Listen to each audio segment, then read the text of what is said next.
Buenas tardes. Bienvenidos al Museo Arqueológico Nacional y a la penúltima sesión del ciclo Arqueología y Patrimonio de Cartagonova.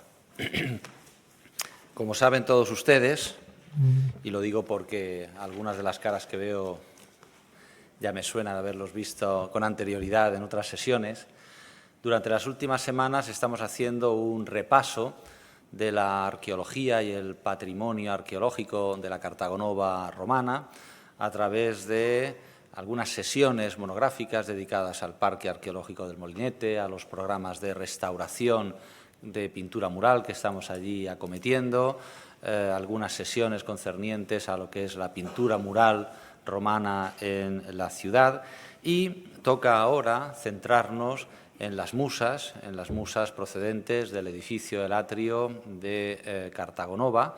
La próxima semana la profesora Irene Bragantini se centrará en particular de modo monográfico en el análisis de estas obras, pero esta tarde, para encuadrarnos el tema de las musas en general, las evocaciones, las representaciones de estas divinidades en el arte hispano-romano, contamos con la fortuna de disponer del profesor Pedro Rodríguez Oliva, que sin duda alguna nos va a realizar un magnífico paseo por lo que son las evocaciones, las representaciones de estas divinidades en la Hispania romana.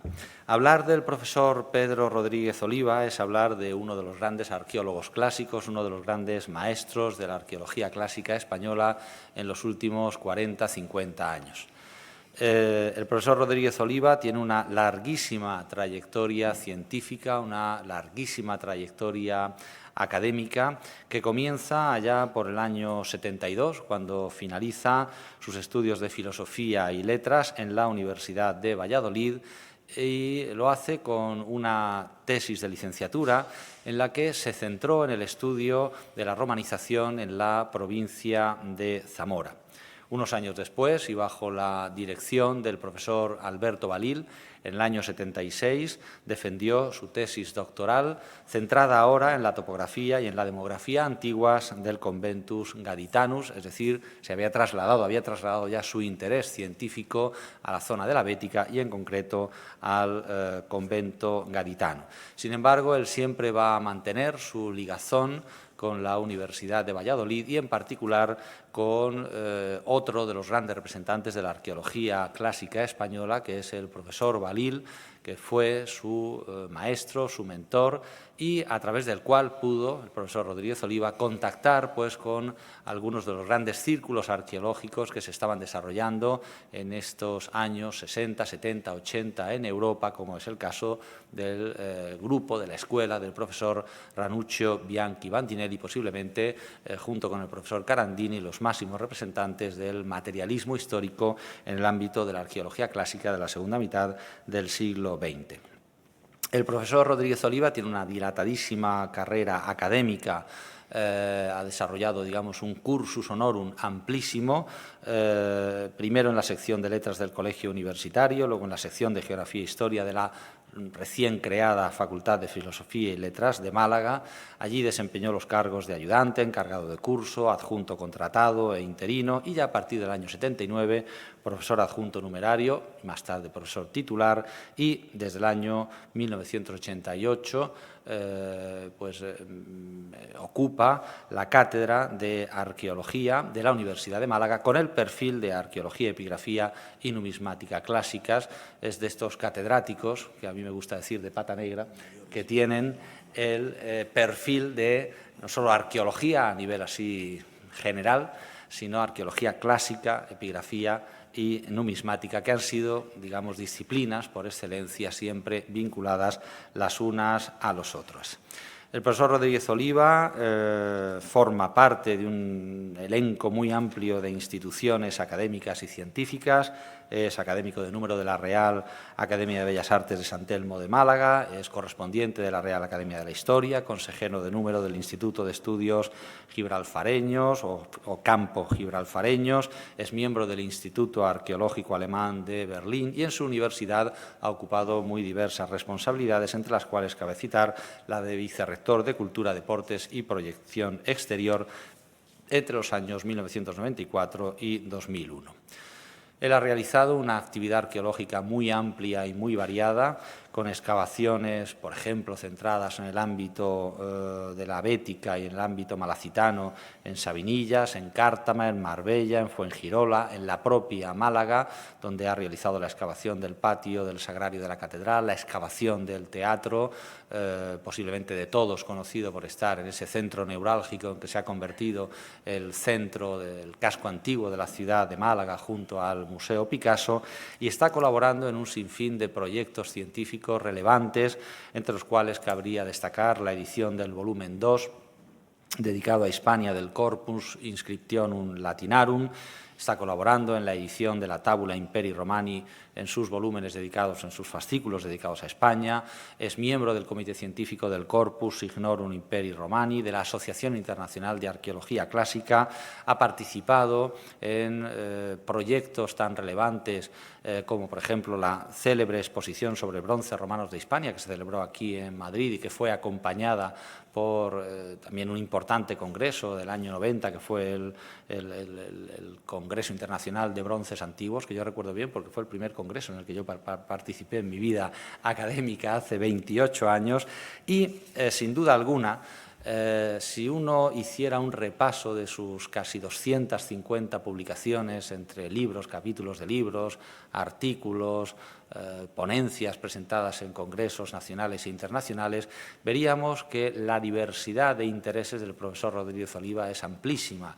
Él es un gran experto en epigrafía, en numismática, es un gran experto en historiografía de la arqueología, es un reconocido especialista en el ámbito de la ciudad, de la comunidad cívica en Hispania y en particular en la zona de la Bética, y desde toda la vida pues viene trabajando con especial interés en el campo de la iconografía, en el campo de las representaciones en época romana, tanto en el ámbito de la pintura como en el ámbito de la musivaria y muy especialmente en el campo de la escultura romana. Él es uno de los grandes especialistas, como lo era su maestro, el profesor Alberto Balil, en iconografía, en tipologías, en modelos iconográficos, y por esto pensamos en su momento que sin duda alguna era la persona idónea para introducirnos en lo que son las representaciones de las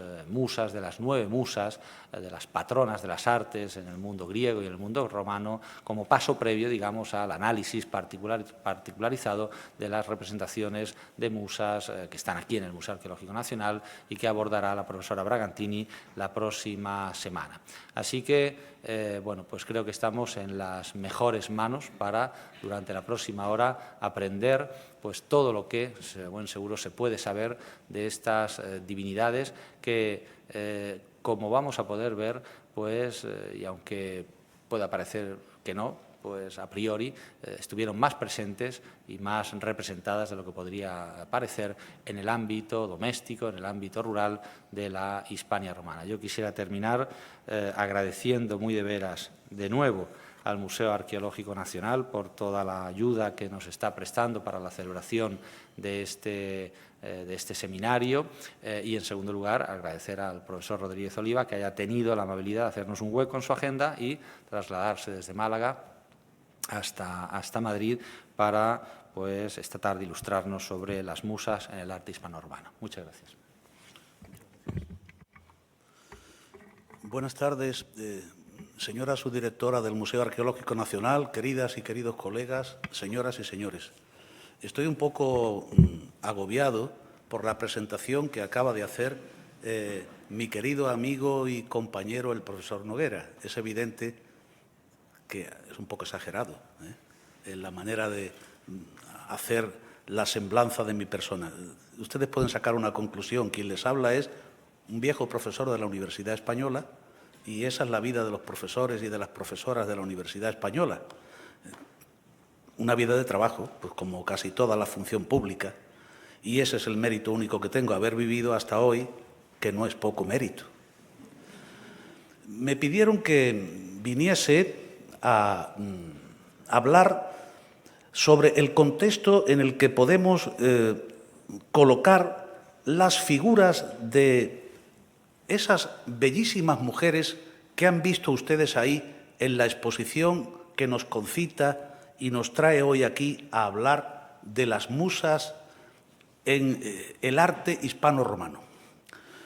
Debo decirles que me voy a apartar un poco del tema para que después podamos entrar en él, quizá con un poco más de comprensión. Pero también debo decirles que en el propio título se esconde algo que debe ser aclarado. Las musas en el arte hispano-romano. Cuando hablamos del arte hispano-romano, nos estamos refiriendo a 3 provincias del Imperio Romano: la bética, la tarraconense y la lusitaria, a 2 países actuales, España y Portugal, y por lo tanto no les extrañe que de vez en cuando aparezca Portugal, como puede aparecer cualquiera de los territorios hispanos. Las musas que han visto ustedes en esa exposición son realmente unas piezas excepcionales que merecían, evidentemente, haberles dedicado la atención que se les ha dado con esta exposición y que los españoles nos podamos enterar, viniendo aquí a este centro único del Museo Arqueológico Nacional, de la calidad de algunos de los hallazgos que se vienen produciendo en la arqueología de Cartago Nova en los últimos años, especialmente estas investigaciones que el profesor Noguera y su grupo están desarrollando con éxito indudable en la ciudad de Cartagena. Las pinturas en las que han visto ustedes a Apolo Citaredo, a Apolo tocando la cítara, quiero llamarles la atención porque en esa imagen que tienen ahí hay uno de los problemas de difícil solución en la clasificación de las musas. Si ustedes se dan cuenta, Apolo está tocando un instrumento de cuerda, mientras que la musa está tocando otro muy parecido, pero no son iguales. El instrumento que toca la musa es un instrumento que, como ven, está formado por unos cuernos de cabra y por un caparazón de tortuga, y tiene un sonido evidentemente diferente del que tiene el otro instrumento musical. Ambos proceden de un único instrumento musical más antiguo, la forminx, un instrumento musical griego de cuerda que tiene una gran importancia en nuestra cultura occidental porque de ahí vienen los himnos, los cantos, y llega un momento en que la perfección de los instrumentos musicales hace que se haga ese otro instrumento, la cítara, que es la que lleva Apolo, de ahí que digamos que cuando Apolo está tocando la cítara es el Apolo Citaredo.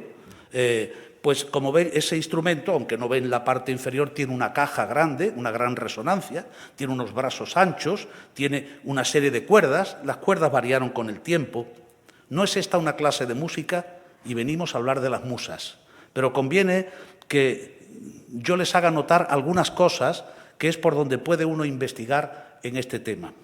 Para adentrarnos en lo que es el mundo de las musas, evidentemente podemos recurrir a 2 elementos fundamentales.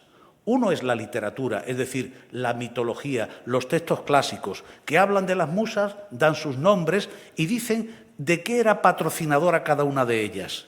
Y los testimonios literarios sobre las musas son larguísimos. En cualquier libro sobre mitología clásica podemos encontrar la descripción de las musas, desgraciadamente, de una manera muy clara. Y es el gran problema que tenemos para la investigación en los temas de antigüedad clásica. Digo que de una manera muy clara, y ustedes dirán, es una barbaridad lo que está diciendo. Digo de una manera muy clara porque el resultado de esa claridad es la influencia enorme que el tema de las musas ha tenido en la cultura occidental a partir del Renacimiento. No ha habido escritor en Occidente que no haya utilizado el tema de las musas, aunque solo sea para pensar él mismo que sin la ayuda de una musa no hubiera podido tener ni ingenio, ni facilidad para escribir, ni para descubrir cosas que el ingenio humano tiene a su alcance, pero que en la antigüedad eso siempre se ha considerado que había detrás de todo eso alguien que te lo daba. Y normalmente era el coro de las musas, y específicamente la musa encargada de aquel tema. Si cantabas, si tañías la lira, si te movías en el baile, todo eso te lo inspiraba una musa. Una musa que, en cierto modo, lo hacía porque también eran algo así como las portavoces de la divinidad a la que se le encomendaba todo ese tema del mundo de la cultura, que no era algo banal ni sencillo, puesto que el hombre encontraba en esa cultura una manera de dar razón a su propia vida.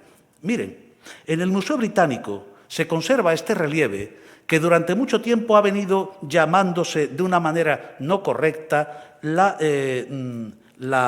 apoteosis de Homero. Realmente no es la apoteosis de Homero, porque Homero es verdad que aparece en la parte de abajo, pero la apoteosis realmente la hace el padre de los dioses. Observen qué es lo que hay ahí, porque además, por si hubiera dudas, el autor de este relieve colocó una serie de inscripciones en las que va diciendo qué es cada una de las cosas que hay ahí. Vamos a ir a la parte de arriba del relieve. Y en la parte de arriba del relieve vemos un monte. En ese monte está descansando el padre de los dioses, es Zeus. Y se nota que es porque lleva el cetro. Y además a sus pies está el águila, que es el animal que lo simboliza. Y a su lado hay una mujer erguida, de un tamaño destacado, es Mnemósine. Mnemósine es la memoria antropomorfizada. Aquella que tuvo un amor con Zeus durante 9 noches, resultado de los cuales fue un parto múltiple, y tan múltiple, nacieron 9 hijas. Esas hijas fueron las 9 musas. Ahí, en ese monte, entre el padre y la madre, van corriendo y se van colocando por el monte esas 9 hijas. Algunas se puede saber quiénes son, porque llevan un instrumento, un objeto, que es aquello que simboliza el arte que personifican. Yo les he indicado ahí simplemente los nombres principales de los personajes, pero si ustedes van bajando el monte verán que las hijas de Zeus y Mnemósine, que han tenido esa relación de amor en un monte de la Élide, la Pieria, ahí pueden estar en ese monte o pueden estar en otros 2 montes en los que Apolo y las musas desarrollan su actividad. Son el Helicón o el monte Parnaso. Yo creo que hay una transposición de montes, que el de arriba es la Pieria, donde yacen durante 9 días en amor Mnemósine y Zeus, y después el monte Helicón o el Parnaso, porque las hijas se están acercando hasta una cueva, la franja central, en la que se ve a una de ellas que se apoya sobre un pilar y mira lo que está ocurriendo dentro de la cueva. Una de sus hermanas está intentando ayudar al personaje que está allí con una gran cítara. Ya lo han reconocido, es Apolo. Así que ese lugar es el sitio donde Apolo y las 9 musas desarrollan sus actividades. Detrás hay un pedestal y un personaje que probablemente es un poeta que para poder ser poeta ha tenido que estar inspirado por las musas y ha tenido que estar inspirado por Apolo. Se ha dicho que puede ser uno de los grandes poetas de la antigüedad, puede ser Calímaco, puede ser Apolonio de Rodas, bueno, puede ser cualquier poeta, quizá el poeta que ganó un concurso en Alejandría, porque aunque este relieve se ha encontrado en Roma, es evidente que esto es de origen alejandrino, y que, como vemos ahí, pues ha gustado de ser representado de una manera anónima, porque su homenaje lo hace al más grande de los escritores. ¿Y quién es el más grande de los escritores? Pues el personaje que aparece en la parte inferior. Fíjense que el autor de este relieve lo firmó, dijo quién era y de dónde era. Si ustedes se fijan en las fotos de la derecha, bajo el dibujo donde he colocado la parte superior del relieve, verán que hay una franja en la que bajo Zeus hay 2 líneas de escrituras en griego, que debajo le pongo un dibujo y dice Arquelao, Apolonio, Epoiese, Prienius. Arquelao de Priene, hijo de Apolonio, lo hizo. Pero en la parte inferior es donde viene ya la inscripción y la descripción. Que esto es alejandrino no hay ni mucha duda. Acabo de decirles ahí que hay un gobernante, que es Ptolomeo Filopator, y su esposa Arsinoe, que construyeron un monumento de carácter religioso, como un templo de la sabiduría, dedicado a Homero. Era el Homereion de Alejandría. Y es muy probable que este monumento represente precisamente aquellos actos que se hacían en ese templo alejandrino. Porque ahí ven ustedes a Homero sentado y coronado por dos alegorías. Una es la historia y la otra es la poesía. Historia y el mundo conocido, la oikumené. Son esos dos que están detrás alados. A ambos lados del sillón están dos personificaciones que están escritas con sus nombres y que dicen que son Ilias y Odiseia, la Ilíada y la Odisea. Después aparece un personaje ante un altar, su nombre es Mithos, el mito, y una serie de gentes que se acercan para hacer un sacrificio delante de ese Homero reivindicado y que ven que son la historia, la poesía, la tragedia, la comedia, la naturaleza humana, la physis, la excelencia, la arete, la conciencia, la honradez, la sabiduría. ¿Qué quiere decir todo esto?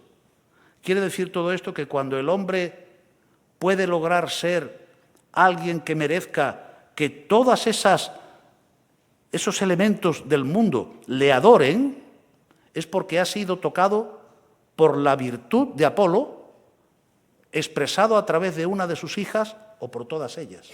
Es decir, las musas juegan un papel extraordinariamente importante en ese concepto en el que la intelectualidad es el resultado de un don divino que no todo el mundo tiene ocasión de recibir.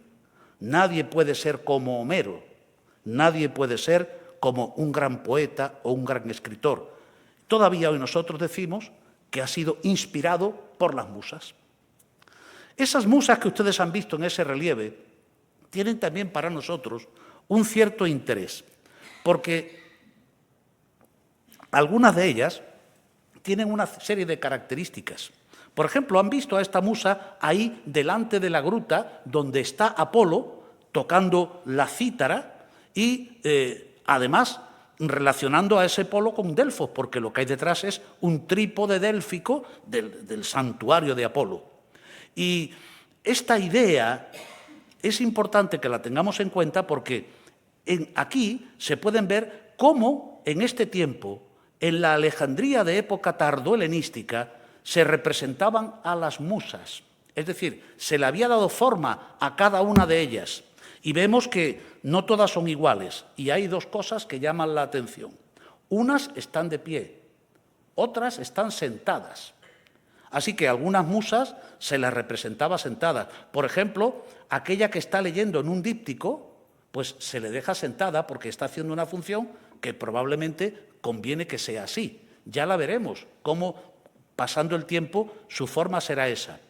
Otras simplemente son unas musas que por la función que cumplen no se les puede representar con ningún objeto, porque su virtud es, por ejemplo, saber contonear el cuerpo hasta conseguir una danza exquisita. Y la única manera de hacerlo es darle una pose especial en el cuerpo, que es precisamente la que se le da a esta hija de Zeus y Nemosiné. La ven ustedes ahí en la puerta de la gruta. Es esta, la Polimnia, poli, mucho, himnos, la que recita muchos himnos. Polimnia que baila y que se caracteriza por ese velo con la que envuelve el cuerpo y por esa pose extraordinaria que ha hecho que la llamemos la musa pensosa, la musa que está meditando, que está pensativa, que está absorta en su idea de la danza y del baile. Es de una belleza inenarrable alguna de las representaciones de esta diosa. Les he traído aquí algunas de ellas, la del Museo Nacional Romano, de la central en Montremartini de Roma, o esta otra de Malibú, del Museo Getty, que se caracteriza por ese peinado. Aquí en Madrid tuvieron ustedes ocasión de ver en el Prado la exposición de los fondos de Dresde, donde estaba esa preciosa cabeza de la musa Polimnia, y no siempre el artista consigue dar la belleza con que suele representarse esta musa. Por ejemplo, miren, esta del Museo Chiaramonti Vaticano, no podemos decir que haya sido muy agraciada. La reconocemos, pero es evidente que el artista que lo ha hecho no le ha dado la gracia que suele tener la representación de esta musa. En los sarcófagos, de los que vamos a hablar dentro de un momento, podemos ver que la musa pensosa pues, suele estar también presente, como ven, siempre con esa manera de tocar la tela y esa manera de colocar su cuerpo. Se ha dicho que el autor de esas obras fue un escultor famoso, Filisco de Rodas. Lo que no hay duda es que Rodas jugó un papel muy importante en el helenismo, en la forma que se dio a cada una de las musas. Y aquí tienen ustedes ejemplos de esas musas o de esas ninfas, porque la forma de esas musas puede servir también para representar a otras divinidades afines, por ejemplo, las ninfas. Aquí tienen dos preciosas esculturas estudiadas por el profesor Noguera, con todo acierto en sus trabajos sobre las esculturas de Cartago Nova, y aquí las ven en una comparación con la forma del cuerpo que presenta ahí con la musa pensosa, con la Polimnia. Este grupo se llama arqueológicamente el grupo de la Melpómene de Frankfurt, y pueden ver que en esa zona del Levante hay dos piezas. Una, la de Cartagena, que han visto antes y repito aquí, otra, la de Sagunto, que no ha llegado a nosotros, se conoce por dibujos antiguos, pero ahí vean ustedes que ya empiezan nuestros problemas. Los problemas son que en época romana a las musas no se les sabe colocar bien el atributo que corresponde a la función que desempeñan, hasta el punto de que hoy, que tanto sabemos de las musas desde el Renacimiento, tenemos el gran problema de que tenemos una superespecialización en musas que nos lleva a no comprender muchas veces las formas romanas. Así que, en cuanto vemos a la musa, pues la vemos ahí, la musa pensosa. Pero fíjense, aquí la musa pensosa, tanto en el caso de Sagunto como el que le pongo ahí, de un sarcófago que veremos ahora, lleva una máscara colocada sobre su cabeza. ¿De dónde vienen esas formas de las musas? Hay una larga discusión arqueológica en la que se habla de estas musas, y hay un documento muy importante, la Basa de Mantinea, de la que desgraciadamente solo tenemos 3 de las caras que tenía esta basa. Así se reconstruyó en el siglo XIX cuando se encontró, y que se ha atribuido a Praxiteles o a su escuela, porque hay una referencia de Pausanias que describe un monumento del que este podía haber sido su basamento. Vean que ahí se representa una escena de música, pero una escena de música es uno de los certámenes de Apolo. Ahí están viendo a Apolo sentado con la lira, mientras Marsias está intentando vencerle en el concurso musical, con lo cual, pues naturalmente, Marsias perdió y fue despellejado, que es lo que le va a ocurrir en el momento inmediato a la escena que se representa. Pero en los otros dos lados hay dos lastras que tienen 3 musas cada una de ellas. Por desgracia faltan las otras 3, pero aquí podemos ver cuáles son las características de estas musas, cómo visten, cuál es su pose, si unas van sentadas, si otras van de pie. La investigación arqueológica desde el siglo XIX ha tratado mucho este asunto y se le ha dado una importancia enorme a la Basa de Mantinea, que probablemente era algo así, como se ha descrito en ese dibujo, un poco fantasioso, decimonónico. Arriba aparecerían las estatuas de Apolo, etcétera, y esto sería la basa que estaba en la parte de abajo. Pero es como una especie de documento que refleja la forma que tenían algunas de estas musas.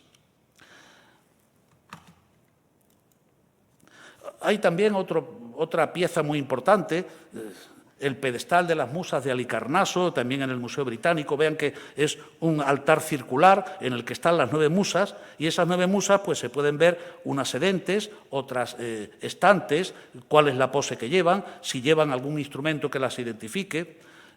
Aquí se han ido basando la investigación sobre las musas. ¿Qué forma tienen? ¿Cómo se llaman? ¿Por qué al llegar ahí hemos dicho que esa musa es tal o es musa cual?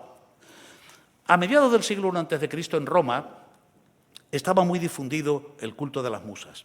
Había un templo en la zona del Circo Flaminio, el templo de Apolo, y probablemente las estatuas que estaban allí eran unas estatuas que podía haberlas hecho un autor famoso, Rodio, Filisco, al cual se le ha atribuido toda clase de creaciones, y la investigación sobre el tema de las musas de Filisco tiene una literatura larguísima en la que, por desgracia, nada está aún resuelto.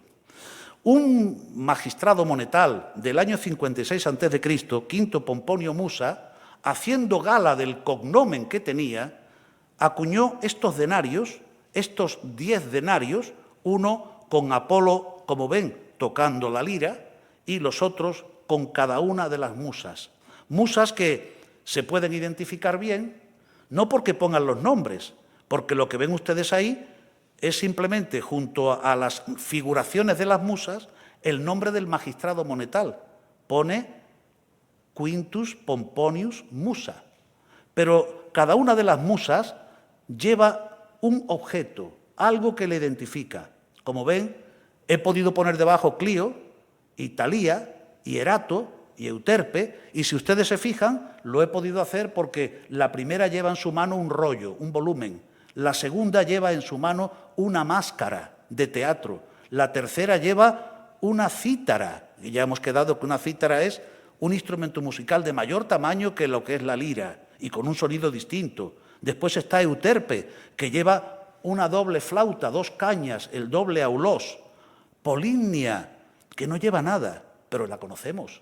Miren cómo la han representado. Es la musa pensosa. Se dirige a nosotros, pero parece que está a punto de comenzar la danza esa que está rumiando en su mente cuando se apoya en el pilar y está pensando cuál debe ser la manera de esbozar los movimientos en esa danza. Y así, como ven, todas ellas representan un tipo escultórico en el que este tipo de musas nos dice que, a lo largo del tiempo, las musas se han ido interpretando iconográficamente de modo no siempre similar.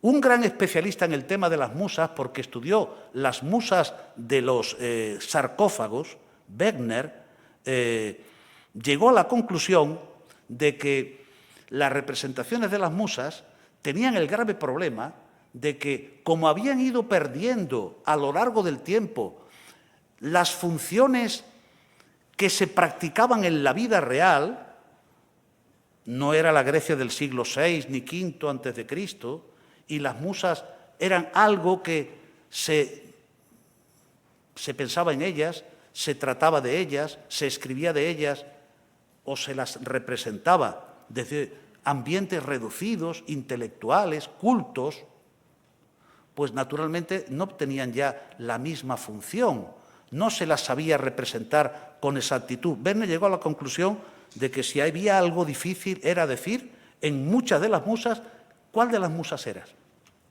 Y hoy sabemos que hay una serie de grupos importantes de musas que se han podido reconstruir arqueológicamente por los descubrimientos, las musas de Ambracia. Aquí veremos de pasada el mejor de los grupos de musas que tenemos en todo Occidente, que son las del Museo del Prado, de las colecciones reales, pero que venían de la reina Cristina de Suecia, procedían de la villa de Adriano en Tívoli, y quizá la mejor descripción sobre las musas las hace la pintura. De ahí el valor que tiene la exposición que hay ahí. ¿Y por qué digo esto? Porque Wegener llegó a la conclusión de que la mayor descripción sobre las musas la ofrecen los numerosísimos sarcófagos, fundamentalmente de la segunda mitad del siglo II, siglo III, algunos de comienzos del siglo IV, en los que normalmente, por ser de taller romano, en su cara frontal o en su tapa o en los dos laterales, los talleres occidentales de sarcófagos no trabajan la cara posterior porque están destinados a ser pegados a una pared, a diferencia de los talleres orientales, donde se elaboran las 4 caras, y él llegó a la conclusión de que esas representaciones de los sarcófagos, que son las más abundantes, realmente lo que reflejan es un mundo perdido de la pintura. Era ahí realmente donde en el arte romano deberíamos localizar, por desgracia no existen muchas, las formas que adquirieron esas musas. En cualquier lección fácil sobre las musas siempre va a aparecer el sarcófago que les pongo ahí, un famoso sarcófago conservado en el Museo del Louvre, en el que ven ustedes, cogiendo de izquierda a derecha cada una de ellas, podemos ver a la izquierda, primero Clio, Talía, Erato, Euterpe, Polimnia, Calíope, Terpsícore, Urania y Melpómene, los nombres de las 9 musas. A algunas las conocemos muy bien, la musa pensosa, Polimnia. A las otras ahora las estamos identificando, porque cada una de ellas lleva un objeto, un instrumento que es aquel tema en el que la musa está especializada, de manera que todas ellas juntas puedan cumplir esa función del coro de Apolo. Y así, Urania, la vemos mirando el orbe celeste y lleva en la mano un radius, marcando como si fuera una especialista en matemáticas, que lo era, ese mundo de las esferas y de las constelaciones. Así que cada una de ellas, con el nombre que se le dio en Grecia, que cada una tiene un significado, Cleio, la que ofrece gloria, Zaleia, la festiva, Erato, la amorosa, etcétera, porque cada una de ellas tiene una función en relación con su nombre, las podemos ir bien expresadas a través de la forma como se las representa, pero sobre todo con una manera de distinguirlas que es el objeto que representa la función que tiene encomendada. El gran problema es que no en todas las representaciones las musas llevan el mismo objeto. Y sabemos incluso que los mosaicos en los que hay representaciones de musas a veces nos desconciertan porque le ponen el nombre y sabemos exactamente a qué musa se está refiriendo y, sin embargo, el objeto que la representa es distinto del que suele ser el normal en estas formas canónicas. Fíjense lo que les estoy diciendo. Les estoy diciendo que se sabe muy poco, realmente, para poder distinguir con claridad cuál era la verdadera representación de esas musas, unas veces de pie, otras veces sentadas. Nos faltan grupos y nos falta todavía mucha clasificación sobre ese tipo. Normalmente, algunas de las musas en estos grupos suelen ser representadas a la manera como fueron descritas, vamos a decir, por vez primera, por Hesíodo en su Teogonía.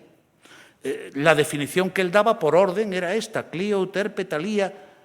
Si miramos al sarcófago que acabamos de ver, pues ven, no está. Es decir, Clio sí, pero la segunda que está es Euterpe y no está Talía, que debía ser la segunda. Es decir, ese orden no se respeta siempre. Y eso también es otra dificultad, porque está claro que quien pintaba, esculpía o hacía el mosaico no tenía muy claro qué orden tenían las musas.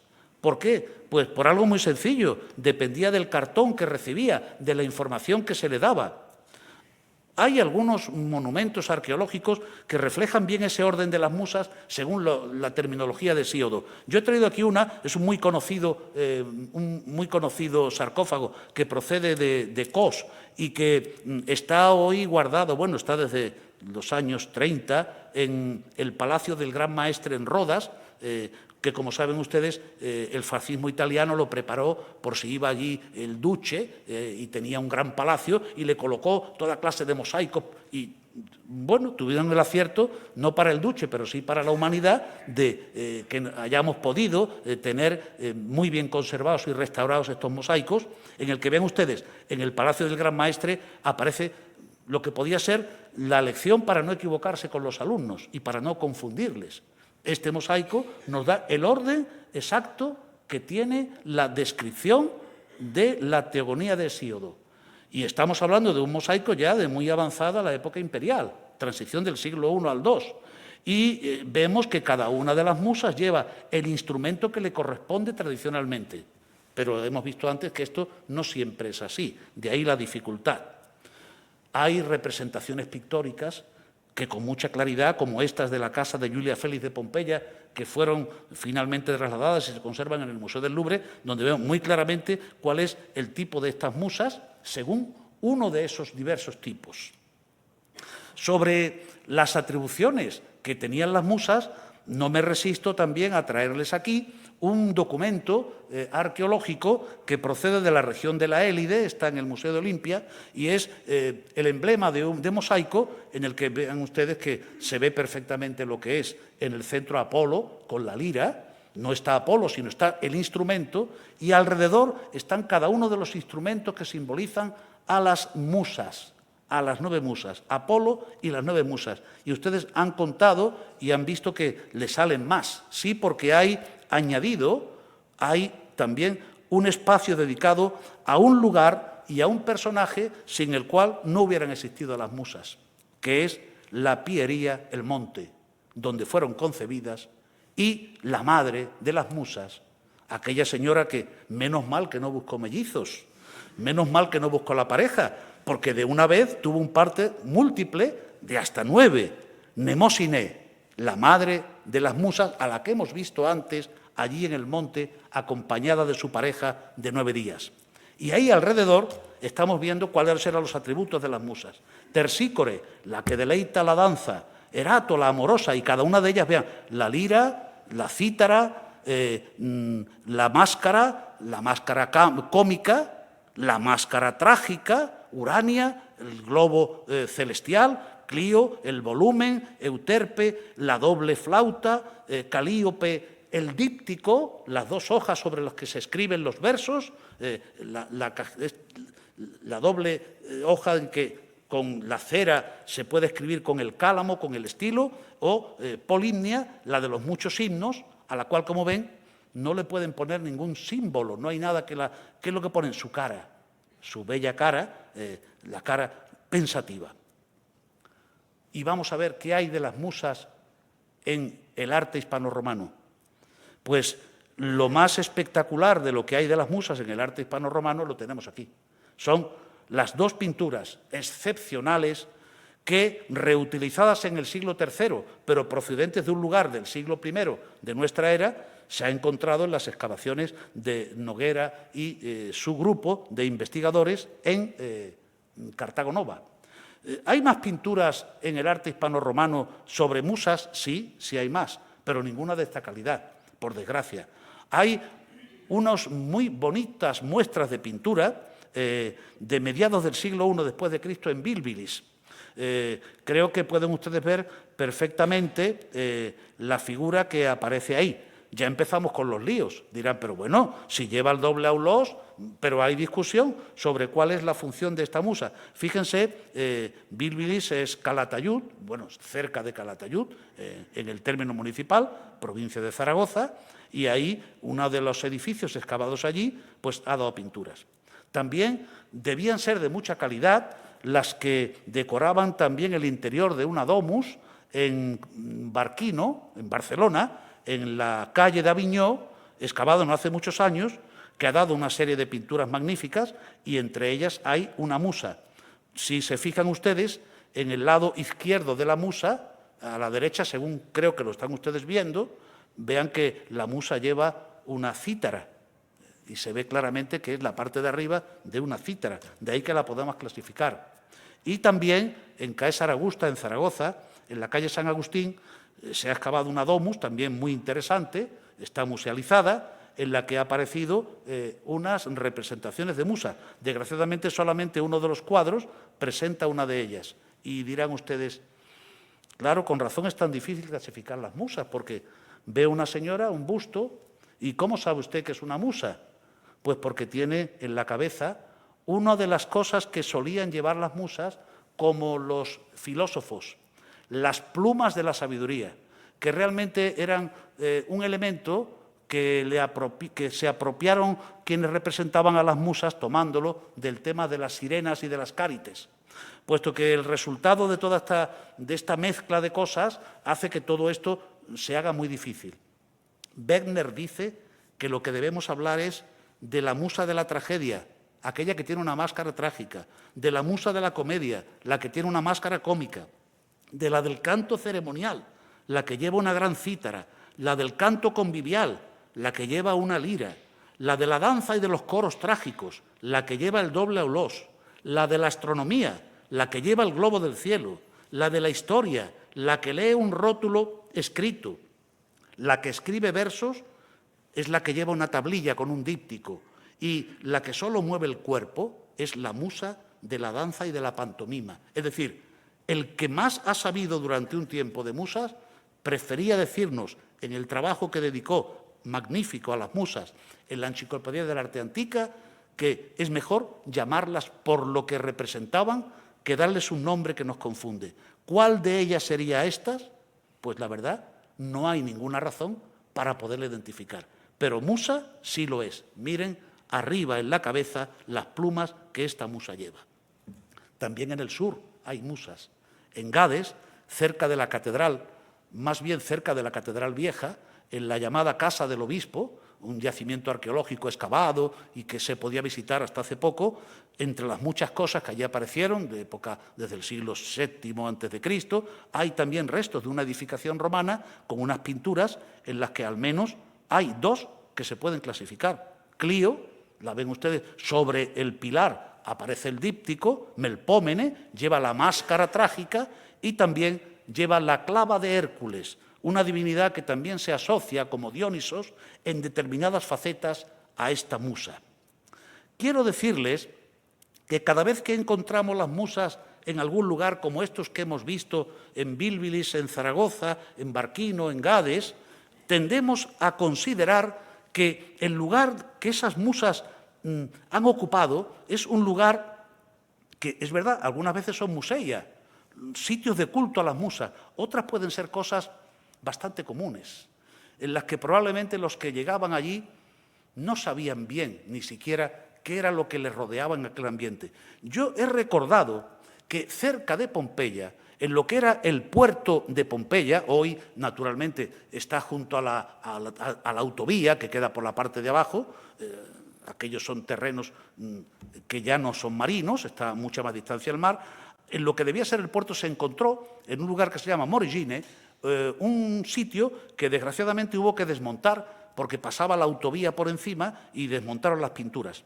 Era un edificio sobre el que no se ha sabido bien qué significado tenía, porque tenía una serie de triclinios, uno, otro, todos con unas maravillosas pinturas, y tal como lo ven ustedes ahí, unos triclinios magníficos. ¿Y qué edificio era este? ¿Un sitio al que la gente solo iba a comer? Pues era algo relacionado probablemente con el mundo portuario.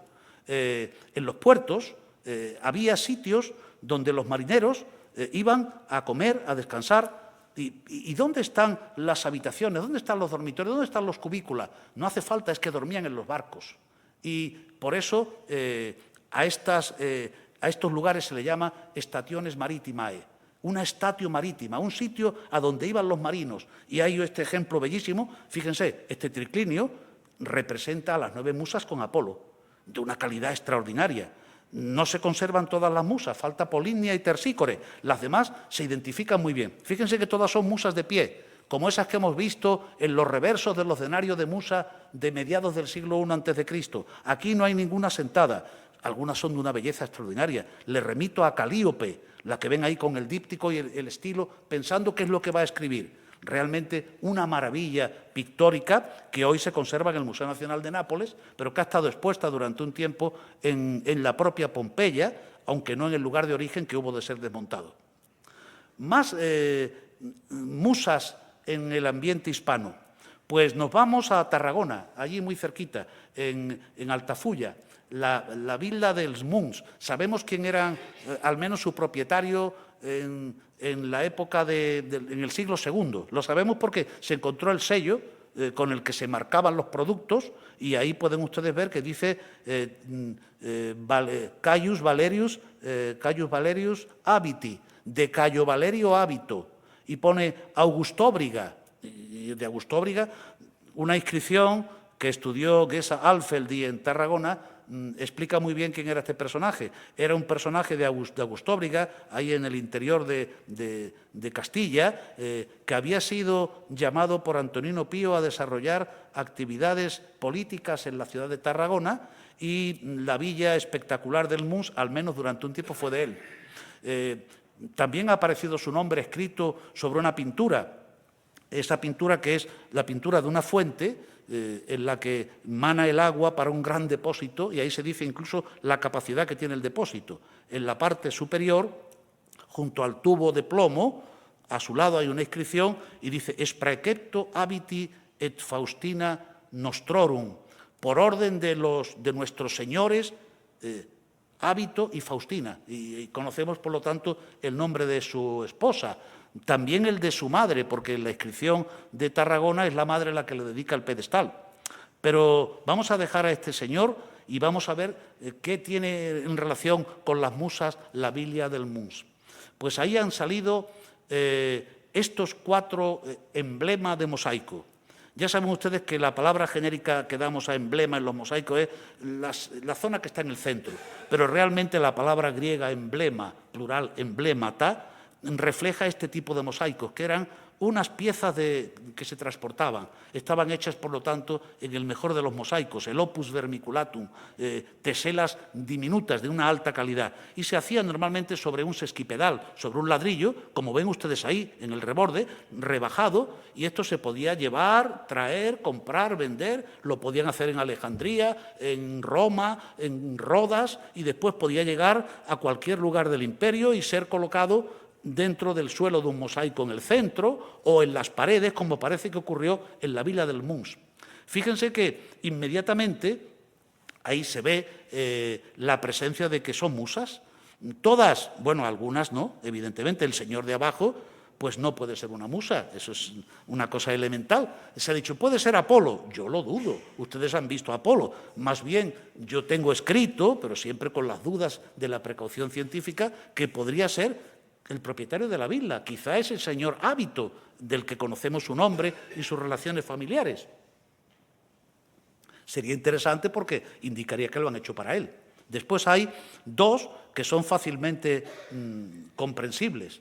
Euterpe, porque como ven, lleva las 2 flautas a sus lados. Y Talía, porque lleva la máscara cómica, no la máscara trágica, la de la comedia, la pueden ver ahí.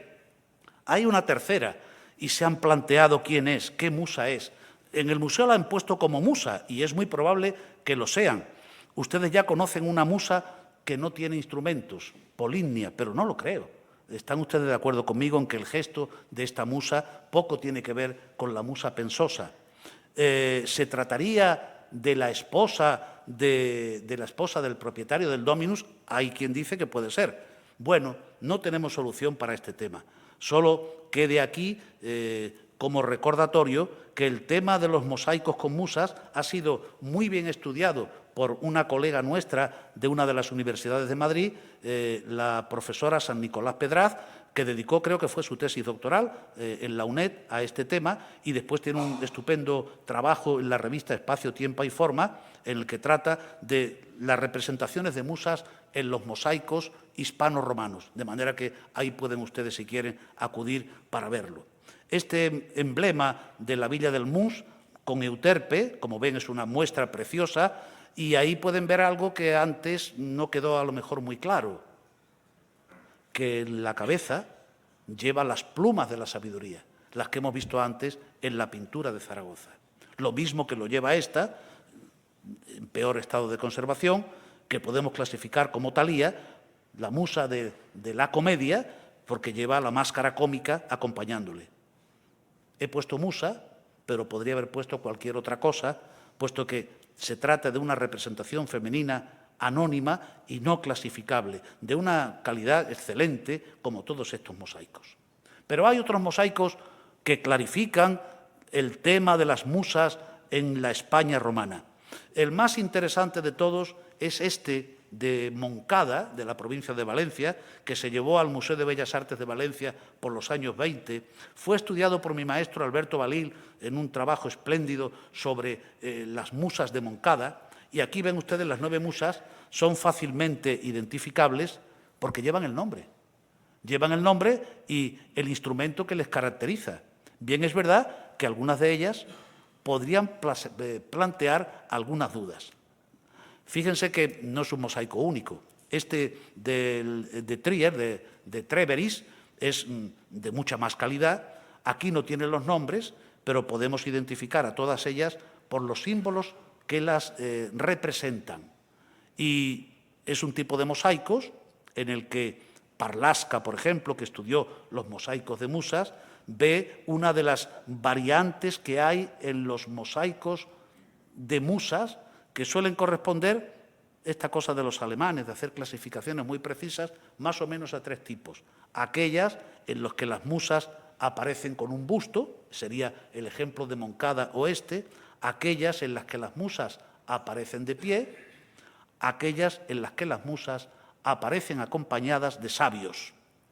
Vean las musas de Moncada con sus nombres, sus instrumentos, y cada una de ellas, pues lo que nos indica claramente es que corresponden, aunque el orden no sea exactamente el orden de Hesíodo, corresponden a esa idea que se tiene de las musas según aquellas de las funciones que le están encomendadas. A veces los mosaicos de musas no son más que parte de un mosaico en el que hay otras cosas, y probablemente esto también se encontraría en la pintura. Por ejemplo, en Zaragoza está la casa de las murallas, llamada así por su cercanía a las murallas zaragozanas, un precioso mosaico del siglo II, fragmentado, y vean que en una de las esquinas hay una musa que lleva, como ven, el estilo y lleva el díptico, y la podemos identificar, y por si hubiera dudas y se hubieran perdido esos 2 elementos, en la parte de arriba aparecen las plumas. Quizá el más interesante por su expresividad de los mosaicos de musas en el arte hispano-romano es el portugués de Torre de Palma. El mosaico de Torre de Palma no es un mosaico que esté aislado. Hoy está aislado, está cortado, como ven ustedes en el Museo Nacional de Arqueología de Lisboa, en Los Jerónimos. Aquí ha venido no hace mucho a una exposición y lo habrán podido ver. Es una habitación muy compleja, Jeanine Lanchat la estudió con bastante precisión y acierto, y en la que están los famosos mosaicos de los caballos, etcétera. Pero es una entrada en la que hay una advertencia al que va a limpiar la habitación. En la parte de abajo, scopran, probablemente dice, scopran, tesellan, ledere, noli, uteri felix. Cuando vayas a limpiar, no utilices una escoba demasiado áspera, porque levantarás las teselas. Como ven, poca poesía para lo que viene después, porque lo que viene después son las 9 musas, y ahí las tienen ustedes, todas ellas representadas, y con un deseo que seas feliz, una manera de expresarse en todos estos textos. También, como no, en Mérida hay un mosaico en blanco y negro que representa unas ideas filosóficas sobre el mundo de las musas de un gran interés. Sería muy complejo que explicáramos el mosaico. Antonio Blanco lo hizo en su excelente estudio sobre los mosaicos de Mérida. Como ven, la musa Erato está al lado de un poeta. Poeta que hemos quedado también, lo hemos visto en la apoteosis de Homero, puede ser uno de los grandes poetas de la antigüedad. Como hay una cabra al lado, probablemente es un tema pastoril, es un tema bucólico, Teócrito. Así lo dijo el maestro Antonio Blanco. Pero vemos al resto de las musas repartidas en esos cuartos de círculo de este mosaico de esquema compás. También en Valencia, desgraciadamente muy mal conservada, hay una casa que se encontró al excavar lo que es el edificio actual de las Cortes Valencianas, el Palacio de Benicarló, y se llama la Domus de Terpsícore, porque la figura que aparece ahí es Terpsícore. Si la ven ustedes, es que se nota perfectamente el instrumento que lleva al lado. Ven en amarillo, a su izquierda, el instrumento musical que la caracteriza. En esa casa han salido unas pinturas excepcionales, con representaciones de nacionalidades, de Egipto, de tal. Algunas de ellas le pongo ahí, el mosaico no es de una gran calidad, pero indica hasta qué punto hay una extensión en el mundo de las musas. Y, cómo no, Itálica, en Santiponce, junto a Sevilla. Desgraciadamente, los dos mosaicos de musas perdidos, pero lo conocemos bien, el primero sobre todo porque Laborde, el conde de Laborde, en su viaje por España, cuando visitó Sevilla, tuvo ocasión de ir allí y mandó dibujar y publicó en París, en 1802, uno de aquellos libros que les arruinó, porque hacía unas ediciones maravillosas, pensando que el mundo de la cultura de entonces sería tan sensible como lo era él, y hacía unas ediciones costosísimas en las que invirtió toda la fortuna suya y realmente fue una verdadera ruina. Pero gracias a la ruina de Laborde tenemos la suerte nosotros de conocer algunos monumentos perdidos. Es el llamado mosaico del circo, porque ven ustedes que lo que hay en medio era la representación de un circo y alrededor están las 9 musas. Las 9 musas las ven ustedes ahí repartidas en esos círculos. Unas veces las musas están dentro de un círculo de hojas de laurel, lo vemos arriba, otras están en una especie de estructura circular, como si se trataran de un gran tondo en relieve, y aparecen con su nombre y con sus objetos característicos. Ahí las pueden ver, no están todas. Melpómene no está porque está fragmentada, y ahí pueden ver, por ejemplo, que Talía no se ve la cara, bueno, no se veía, este mosaico se perdió, pero se ve perfectamente que ahí está la máscara cómica colocada sobre un soporte. Este mosaico de las musas, que como digo conocemos con detalle, aunque no ha llegado a nosotros, es una prueba del uso amplio que el tema de las musas tenía en muchos ambientes de la España romana. Un mosaico de un gran tamaño, de una gran calidad.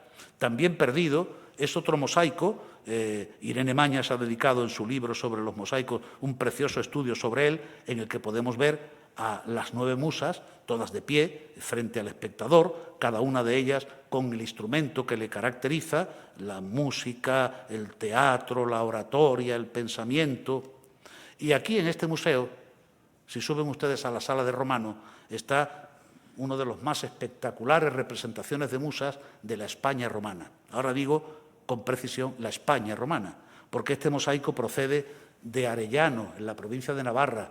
Se llama el mosaico de las musas de Arróniz, tradicionalmente. Y como ven y lo conocen, desgraciadamente no apareció completo, pero es bastante fácil de entenderlo. Las musas aquí aparecen acompañadas de sabios, de filósofos, que diríamos en un lenguaje antiguo, hombres que practican la sabiduría, y cada una de esas musas está adscrita a uno de esos sabios. Aquí se les ve incluso en un paisaje interesantísimo, porque cada una de ellas está como protegiendo una casa, como protegiendo una villa. Delante de una villa, en la que ven ustedes el edificio, con los árboles, con los espacios, ahí hay una musa y ahí está un maestro.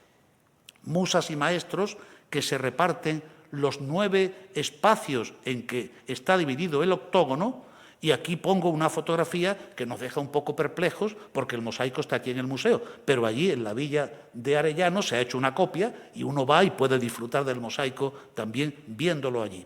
Por cierto, no me he resistido a la interpretación que hacen los estudiosos locales de esta habitación como un auténtico museo. Ese espacio de octógono pues se ha interpretado como algo así, una biblioteca, y no creo que vayan muy descaminados. Una biblioteca en un espacio de una villa, estas que estudia el profesor Baena, una biblioteca en la que probablemente estas escenas tienen que ver con ese mundo intelectual. ¿Qué musas son las que están ahí? Como ven, hay muchos espacios perdidos. Les he puesto las interpretaciones que se hacen de las musas. Es fácil a veces entender quién es el filósofo que acompaña a esa musa, porque hay otros ejemplos en los que podemos ver cuál es la pareja de esas musas, y por extensión se puede interpretar que algunos de los personajes que hay aquí son estos sabios. A veces no sabemos quién es porque no hay una clara característica en otras muestras que nos lo digan. Aquí les he puesto algunas de ellas, simplemente a título informativo.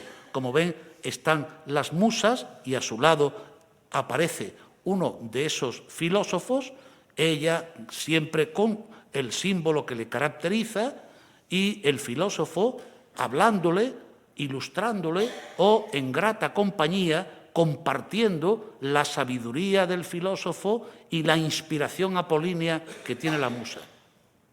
Algunas, como ven, están actuando delante del propio filósofo, dando una prueba de la práctica de aquel arte que le caracteriza. Y es un ejemplo el que tienen ustedes ahí en el cuadrado de la izquierda.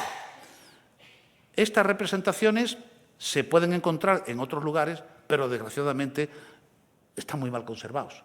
Como un mosaico de musas y de filósofos y de sabios, se interpretó desde don Manuel Gómez Moreno este mosaico perdido, del que hay malísimas fotografías, de la provincia de Granada, de Huéscar, del sitio de Torralba. Ahí pueden ver que parece que efectivamente hay una musa y hay un filósofo. Y se ha dicho que en una villa excepcional, los mosaicos más espectaculares que se han descubierto en los últimos años en la España romana, la villa de Noeda, en Villar de García Domingo, aquí en la provincia de Cuenca, hay representaciones de musas en esas dos escenas que se representan ahí.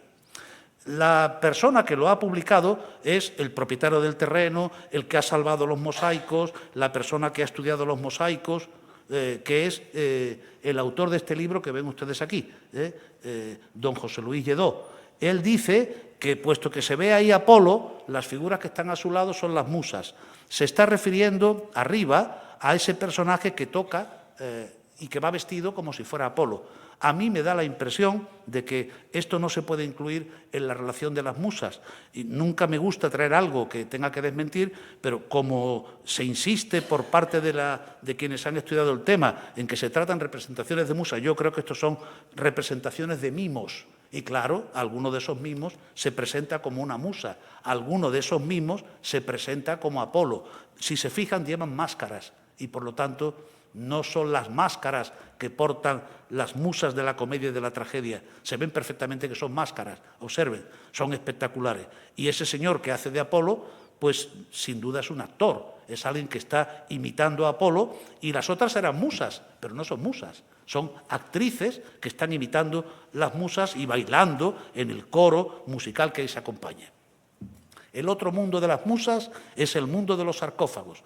Algo me he referido a ello al hablarles de Wegener y de todos los autores que han tratado el tema, pues Lucia Faedo, Parlasca, aunque fuera a través de sus estudios de los mosaicos, pero utilizando estos modelos.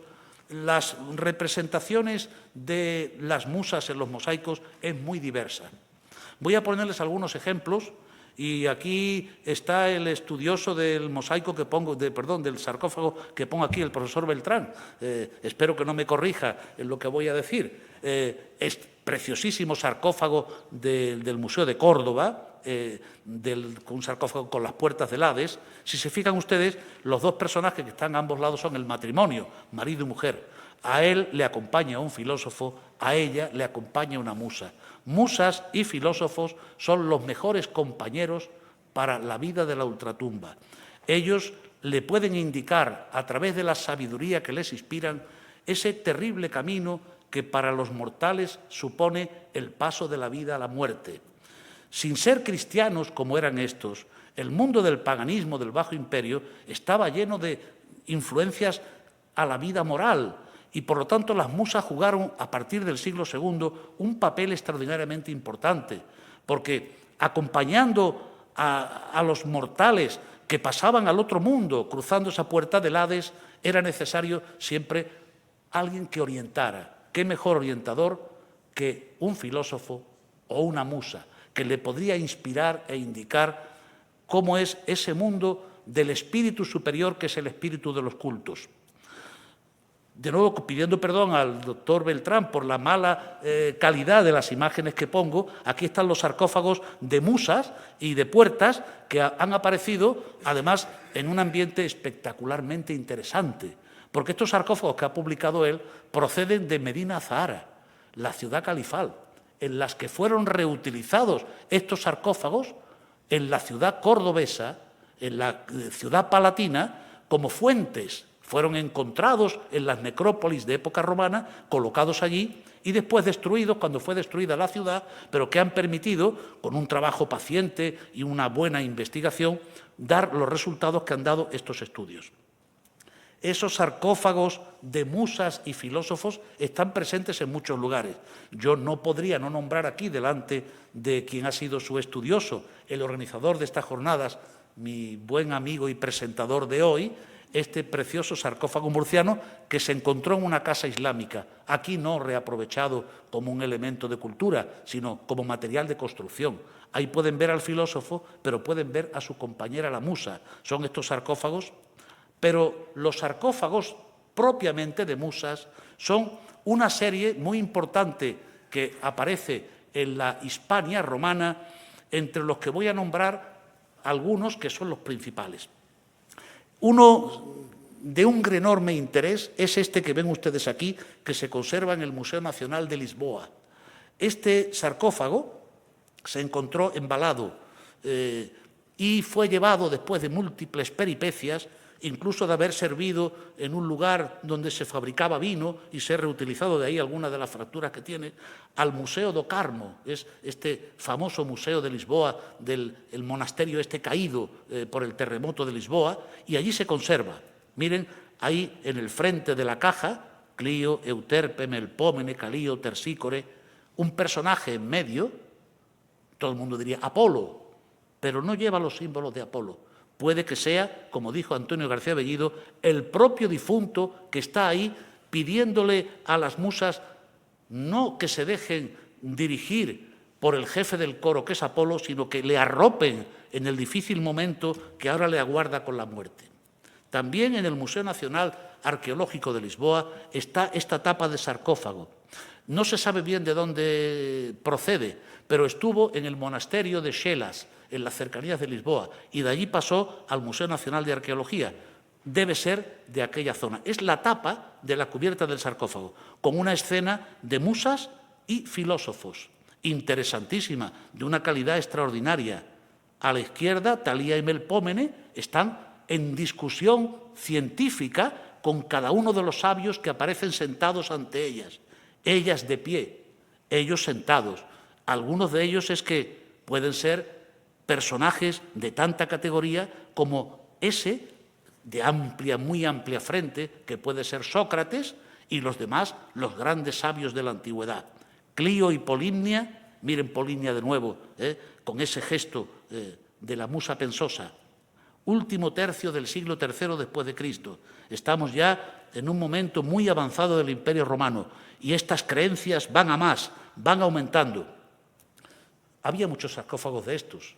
A prueba de inventario traigo este fragmento de Mérida, que proceden de las excavaciones de la iglesia de Santa Eulalia. Se ha supuesto que puede ser Melpómene. Así lo ha publicado la persona que lo ha dado a conocer en su estudio sobre los sarcófagos de Mérida. Y en Tarragona se encontró en 1935 este sarcófago. Bueno, de él lo que queda es el frente, pero es una historia que curiosamente se ha repetido en 3 ocasiones en 2 catedrales españolas, como tendremos ocasión de ver. En el año 1935, en una de las capillas de la Catedral de Tarragona, la capilla del Corpus Christi, se estaba arreglando lo que eran las tumbas de la familia Rocaberti, una familia muy importante, y se encontró reaprovechada como material que estaba colocado en la tumba este sarcófago. Vean que representa a Apolo y las 9 musas. Este sarcófago es de un gran interés porque representa a las musas, todas ellas con sus instrumentos representativos. Observen las 2 de la música, cómo llevan la lira y la cítara colocadas sobre el pedestal. Lo hemos visto antes en uno de los mosaicos que hemos visto, al final Polimnia, al principio Clio, y ahí la pueden ver. La cronología última que se ha dado para este sarcófago rebaja bastante la fecha que se le solía dar, sobre el 200, algo después. Pero Montserrat Clavería, en su estudio definitivo sobre los sarcófagos de Tarragona, pues lo ha bajado hacia el 170, 180 después de Cristo. Observen el interés que tiene, como ese otro sarcófago que hemos visto de Portugal, en que son obras de carácter local. Están hechas por artistas locales. Es decir, este es el verdadero arte hispano-romano. Esto no lo han traído de Roma, esto está hecho aquí. No hay más que ver la calidad que tienen. Les invito simplemente a que vean algunas de las características de las musas aquí representadas y de ese Apolo en esa pose desnuda que está delante el dios de la belleza, por lo tanto, en toda su integridad, y cómo hay una correspondencia bastante ajustada a lo que es la descripción de las musas de Hesíodo. Si se miran las dos listas que he puesto ahí, los únicos cambios que puede haber pues estarían entre Erato y Terpsícore. ¿Cuál de las dos es? Porque una lleva la cítara y el plectro y la otra lleva la lira. Pero claro, aquí es que no se ve. Yo me inclino por suponer, como hizo el maestro García Bellido, que la cítara se trata de la que está representada con mayor tamaño, porque mayor era en la realidad la cítara que la otra. Y la Catedral de Cartagena en Murcia, la Catedral de Murcia, en la que se han hecho dos descubrimientos espectaculares. Uno ocurrió en 1942. Se estaba restaurando la capilla de San Antonio y en la tumba del clérigo Alonso de Guevara, que había muerto en 1528, cuando se levantó la lauda sepulcral, donde estaba el nombre y las circunstancias de la muerte, se observó que la parte inferior era este frente de sarcófago. El sarcófago de las musas, que estudió Fernández de Avilés en su tiempo, persona que estuvo muy relacionada con esta casa y al que ha dedicado estudios definitivos el profesor Noguera. Ahí pueden ver las musas, tal como están, último tercio del siglo III, pero hay algo que hay que llamar la atención, es que detrás de las musas están los filósofos. Se ven los compañeros de las musas, o las musas compañeras de los hombres de la cultura, de la ciencia, del pensamiento, los literatos, los filósofos. Algunos de ellos hasta se han identificado, porque están cerca de la musa que le corresponde y que la conocemos bien, qué compañeros y compañeras son, sobre todo por los mosaicos. Puede ser Platón, Homero, Sócrates, Pitágoras, Hesíodo. Bueno, de nuevo, quien quiso ser enterrado aquí se buscó una doble protección, no solo la de las musas, sino también la de los filósofos. Y en 1998 se produjo un descubrimiento excepcional, porque en aquella propia catedral, en la bellísima capilla de los Junterones, llamado así porque corresponde a la familia Junterón de la Catedral de Murcia, ese espectacular monumento renacentista del que ofrezco ahí una foto débil y de mala calidad, se encontró cuando se estaba haciendo una excavación arqueológica con toda metodología científica, nada menos que lo que ven ustedes ahí. Menuda sorpresa debieron llevarse los investigadores que estaban allí y el doctor Noguera, que fue de inmediatamente llamado para que viera, y que se encontró con que era otro sarcófago de musas que había sido reutilizado para la tumba de un personaje famosísimo, don Gil Rodríguez de Junterón, un personaje en el que en su currículum estaba nada menos que haber sido protonotario apostólico en la Roma de nada menos que el Papa Julio II. Esto ha planteado multitud de interrogantes. Las inscripciones, los escudos, nos cuentan, como ven ustedes ahí, toda la idea de quien quiso ser enterrado en un sarcófago. No se entiende por qué tanto interés en enterrarse en un sarcófago romano en pleno Renacimiento con las musas, para que después ese sarcófago lo enterraran y lo escondieran para que no se viera, para que no hubiera esa confusión que aquí no se entendió bien, sí se entendía en Roma, entre paganismo y cristianismo. Este sarcófago del arcediano de la Catedral de Murcia en Lorca, y protonotario apostólico que había fallecido en 1552 es el que ven ustedes aquí. Tanto la tapa como el sarcófago están en el Museo Diocesano de la Catedral de Murcia y es una pieza excepcional para cuya interpretación y detalles le remito al profesor Noguera. Es decir, si me preguntan a mí, yo diré lo que diga él al final de la conferencia, porque es el gran estudioso de estos temas. Otras representaciones de musas, pues hay muchas. Mérida, ¿cómo no? Mérida ha ofrecido una espectacular representación de una musa, Erato, Terpsícore. Yo, la verdad, no me atrevo con la clasificación que han dado. Sí que llamo la atención de que esta musa parece que se encontró en el peristilo del teatro romano y, por lo tanto, un lugar absolutamente adecuado para que también las musas estén allí. No se olvide que hay dos de ellas que protegen el teatro, que son las inspiradoras de la comedia y de la tragedia, y naturalmente de los certámenes musicales. Esa música, ese teatro, esas variantes de la literatura, qué lugar, qué diosas mejor para protegerlas que estas musas que debieron estar colocadas en ese lugar del Teatro de Mérida.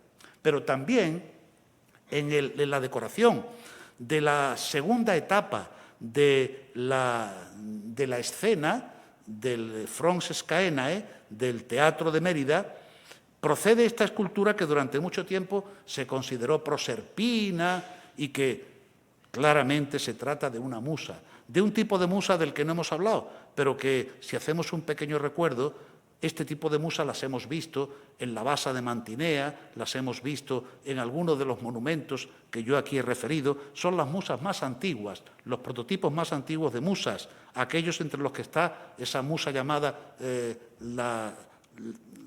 la musa del modelo Farnesio. Otro teatro romano también tenía connotaciones de musas, el Teatro de Lisboa. Volvemos a Portugal. Allí, en la parte alta de Lisboa, donde estaba la ciudad de Olisipo, están los restos de un teatro, hoy musealizado, como ven ustedes ahí, y se encontró este fragmento de la figura de una musa y con su escritura en griego, Melpómene. Se ha supuesto que debía decorar la parte del púlpitum, donde había también una decoración de fuentes de silenos que vertían agua, eran fuentes, y que entre esos espacios debía haber un pretil en el que estarían colocadas estas 9 musas. Por desgracia, solo ha aparecido este fragmento, pero es indicativo también de su uso.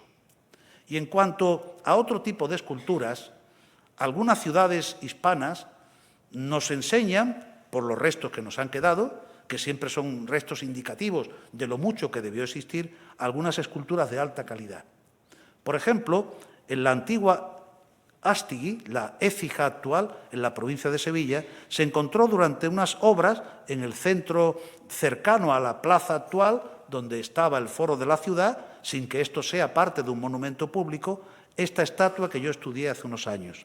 Sin duda es Calíope, porque sobre sus piernas están los restos del díptico y la colocación de su brazo, pues la ven ustedes ahí. Si miramos la Calíope Ludovisi del Museo Nazionale Romano del Palazzo Altense de Roma, en la que se ha hecho la reconstrucción, y pueden ver el díptico en la mano izquierda, está pensando y a punto de escribir. Lo mismo que la Calíope de los Orti de Mecenas de Roma, en los museos capitolinos, como ven, es el mismo tipo escultórico de una gran calidad, una pieza de primerísima calidad, que indica que probablemente también allí habría un ciclo. Fíjense que aquí estamos ante las musas sentadas.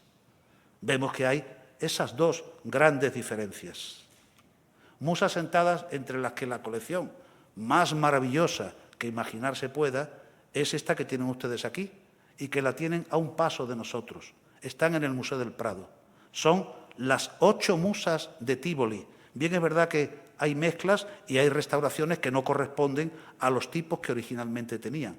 Falta una novena. Cristina de Suecia, la reina que se hizo católica al llegar a Roma y que se enamoró tremendamente del mundo clásico, en su palacio romano tenía una sala donde estaban estas 8 musas y un asiento en el que ella se colocaba para representar a la musa que faltaba. Cultura y tradición. No todo el mundo, aun siendo rey que ha abandonado su trono, tiene capacidad intelectual para hacer algo como lo que hizo la reina, gracias a la cual después, por las compras de nuestra Casa Real, llegaron aquí y hoy son una de nuestras glorias nacionales, las preciosas musas del Museo del Prado. Como decimos, restauradas de una manera incorrecta, pero ya se ha encargado Stefan Schroeder en hacer ese maravilloso estudio que ha hecho sobre las musas y en colocarnos e informarnos qué era cada una de ellas antes de ser restaurada, como las vemos hoy, después de las restauraciones que se hicieron en la Roma de los tiempos de Bernini y de Borromini.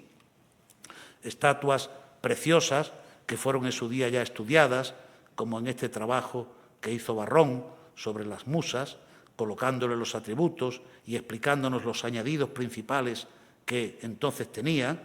Fíjense la conclusión a que él llegaba: Euterpe, Talía, Calíope, Tersícore, sí, pero con los atributos que se le habían añadido por interpretación. Algunas de ellas, si la miramos con atención, nos damos cuenta que es la misma Calíope que acabamos de ver en Écija. Ya saben que junto a este grupo está otro, del que no yo puedo entrar por el tiempo que ya ha sobrepasado mi intervención de lo que estaba previsto, es el grupo de la Sala de las Musas de los Museos Vaticanos, que proceden también de la Villa de Casio de Antívoli. También una mezcla de estatuas sedentes, estatuas estantes, maravillosas. Sin duda el grupo del Museo del Prado supera a todas por la calidad, pero sobre todo por la uniformidad. Es uno de los pocos grupos uniformes. Y una musa sentada es esta con la que ya casi voy acabando, que está aquí también en el Museo Arqueológico Nacional. Es la musa Urania, la pueden ver, por el símbolo que le caracteriza, el orbe, la esfera del mundo, no es la Tierra.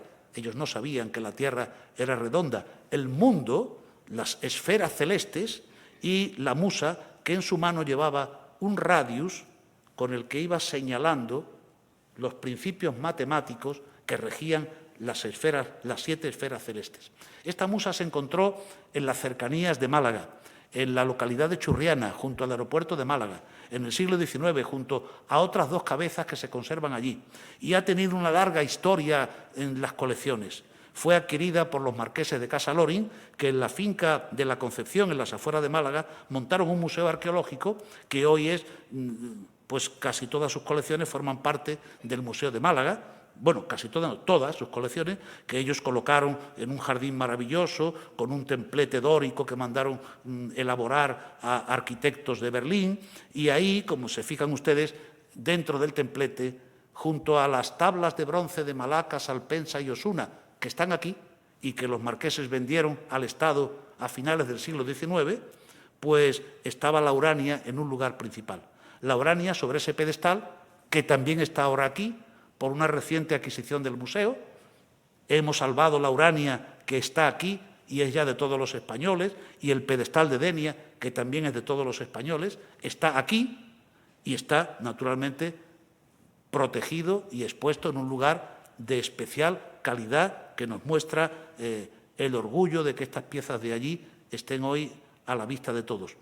Foto antigua de esa Urania, foto actual y de la que se pueden sacar ciertas conclusiones. ¿A qué tipo corresponde esta musa sedente que recuerda, pero no es igual que esa que hemos visto de Écija, que esas que hemos visto de la Sala de las Musas de Roma o esas de Tívoli que están en el Museo del Prado? Pues se pueden sacar conclusiones, porque hay algunos tipos escultóricos de los que esta musa deriva. Si ustedes se fijan, cruza las piernas de una manera elegante, vuelve la cabeza, mira al suelo, lo hace de una manera melancólica, pero sabemos qué musa es, porque en otros lugares se conservan este mismo tipo, pero no tienen el atributo. Por ejemplo, en Frankfurt hay una musa igual, pero carece del atributo. De haber solo conocido aquella, hubiéramos pensado, ¿será Polimnia pensosa, pero sentada? Y podría hasta ser así. Aquí se adaptó este tipo para Urania, la musa del cielo, la musa de la astronomía y de las matemáticas. Miren, en el Museo Nacional Romano hay este tipo, que nos indica que era un tipo muy conocido, y se ve que derivan de algunos grandes descubrimientos escultóricos hechos a comienzos del helenismo. Por ejemplo, la famosa Tiqué de Antioquía de Dorontes, que sabemos que es de Eutíquides de Sición, que es un discípulo de Lisipo y que hacia el año 300, en la transición del 4 al 3, hizo esta representación de la ciudad de Antioquía como una mujer, con la corona de las murallas de la ciudad, sentada sobre una roca y pisando con su pie el río Orontes, que es ese niño que hay ahí, que discurría al borde de las murallas de la ciudad. Ahí tienen esa de Frankfurt, que antes les he comentado, que procede de las termas de Añano, cerca de Nápoles. Ahí tienen esta de Afión Karahisar, en Turquía. Como ven, es un tipo escultórico que se puede identificar y que, por ejemplo, gracias a la musa de este museo, podemos decir que esas otras son musas del tipo de la Urania. Y, por último, ha habido muchas musas perdidas. En Varia, la actual Villaricos, en la provincia de Almería, los Siret, cuando excavaron, encontraron esta pieza que también está aquí, en el Museo Arqueológico Nacional, desde que le ingresaron las colecciones de los Siret. Fíjense que sobre este pedestal iba una musa, Cleio Historian, Clio, la musa de la historia. Es de imaginar que arriba estaría Clio y que llevaría, como hemos visto, fundamentalmente o un volumen o un instrumento relacionado con la lectura y con la escritura. Porque las musas, sin duda, son el elemento en el que el mundo intelectual griego y romano encuentra la razón del origen del pensamiento, de las virtudes y de los logros intelectuales. ¿Qué mejor ejemplo para ellos que el que un personaje que vivía en Adrumentum, la actual Susa, en Túnez, encontró para colocar en una habitación de su casa este mosaico? Vean que quien está ahí sabemos perfectamente quién es. Está vestido con la toga que le han puesto no es de su época, es una toga más moderna, está sentado y lleva en su mano un volumen en el que se lee Musa, mi causas memora quo numine laeso quidve. Los que hemos estudiado latín sabemos que cuando estudiábamos la Eneida, en el libro primero estaban estos versos, Musa, mi causas memora, Musa, recuérdame las causas. ¿Por qué ofensa a su divinidad o por qué motivo de dolor la reina de los dioses empujó a un héroe que se distinguía por su piedad a sufrir tantas desventuras? Las desventuras vienen explicadas después. Son las desventuras de aquel que, huido de Troya, llegó a las orillas lavinias de Italia y de su descendencia nacieron aquellos que fundaron Roma. Esta idea se hace presente con las dos musas que le acompañan. Nunca la principal obra de la literatura romana, con la que todo romano tenía que aprender a leer en latín, como en los versos maravillosos de la Eneida o de la Odisea, tenían que leer para saber el griego, nunca una obra se pudo hacer sin que sobre aquel autor que era Virgilio alguien le hubiera dado el genio. Ese genio se lo tuvieron que dar las musas. Por eso hay ahí dos musas, Melpómene y Clio, la de la historia y la de la tragedia. Muchas gracias.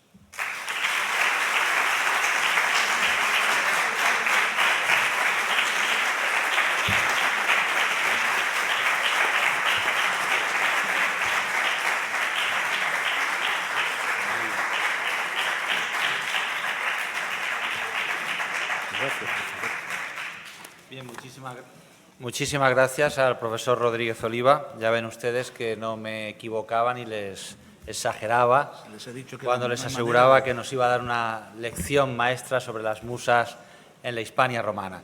Sé que es tarde y que ya casi que, en fin, tenemos que desalojar la sala, pero no sé si hay alguien que tenga interés en plantear alguna pregunta o alguna cuestión final al profesor Rodríguez Oliva. Este es el momento. También fuera, si ustedes quieren, si nos echan, no hay problema. No hay nada Está todo claro. Les he agotado, Pues nada, pues muchísimas gracias por su asistencia y la semana que viene terminaremos con la conferencia de la profesora Bragantini este ciclo. Muchas gracias.